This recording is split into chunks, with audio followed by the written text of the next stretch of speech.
In this clip we're going to look at how to harmonise a simple melody. In front of you have a melody in G major which I'll play to you now.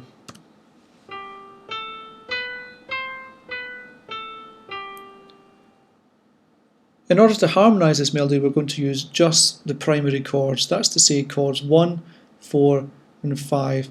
These are called the primary chords because they're the major chords within a major scale, chords 1 being G major, chord 4 C major, chord 5 D major in the key of G major in this case, and any melody can be harmonised using just those three chords. In addition, we're going to keep things really simple. We're only going to use root position chords. We're not going to get worried about inversions and all the problems which can be caused by inversions. So, step one is to go through this melody and work out what chord we're going to use for each note. I've selected chord 1 for the very first note because its note is G. I want to establish G major as the key, so that's established at the beginning by having a G major chord. For the A, that can be harmonised by D major, chord 5. The B can be harmonised by G major, which is chord 1. The C, harmonised by C major, chord 4. The B, G major, chord 1. The A is in chord 5. And the G, we'll go back to chord 1. It could be chord 4, but that would be a very unusual cadence. We want to make it feel as if we're really finished in the key of G major with a standard cadence, in this case 5-1, which we call perfect cadence. So finishing with a perfect cadence. We're going to add in the bass part next. So we've got a sense of what the harmony is, and now we're going to add in the bass, and we're going to keep it all in root position, so just the root note of each chord. So in this case a G, chord 5 is D, chord 1 is G, that should be a crotchet, chord 4 is C. We put that down the octave, so we're creating contrary motion between the parts. That just strengthens the voicing of the parts. G, we'll put that back up there, where all the other G's are. Then D, chord 5, and G. So there we have it. Let's listen to that, just using these primary chords with the root position bass notes in place.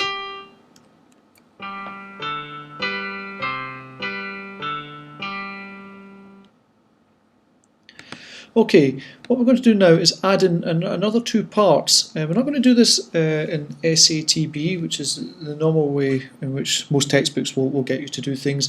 What we're going to do is we're going to imagine this is going to be played on a piano, and we're going to imagine the player is going to take 3 notes in the right hand and 1 note in the left. So we've got the left hand part in here already, ready to go. And what we're going to do is we're going to put in 3 notes in the right hand. We're going to keep those notes as close together as possible. So what I'm going to do is I'm going to add another note in there. So we've got another G, and I know this is chord 1, it's G major. I'm going to move that note down until I come to the next note in the chord of G major, which is a D. And then I'm going to add another note in, and I'm going to bring that one down until I reach the next note in G major, and that gives me the 3 notes in the right hand. I now have for sure all of the notes of G major. By using this method, I call it the top-down method, starting with the top note and working down each note of the chord until you have all the notes that you need. If you use this method, you will definitely have all of the notes of the chord, and crucially you'll have the third of the chord, which establishes whether the chord is major or minor. If the third is missing, the chord will sound very bare. We'll take the same approach here with this A. It's chord 5. Here are the notes of in chord 5, D, F sharp and A.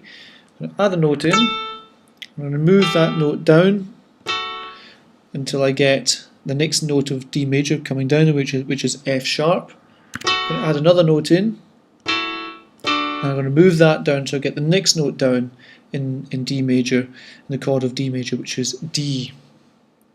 And I'm going to continue doing this. Here's the B, it's chord 1, G major chord, add a note, the next note down in the chord would be G, and the next note down again in the chord of G major is a D.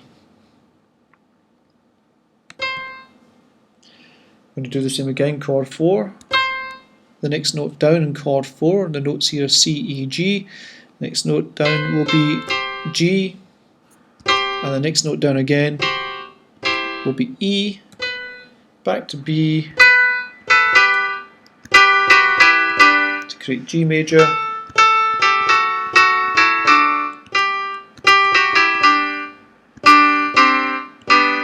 there we have it. So this should produce for us more of a keyboard texture, and it should produce a full harmonic sound.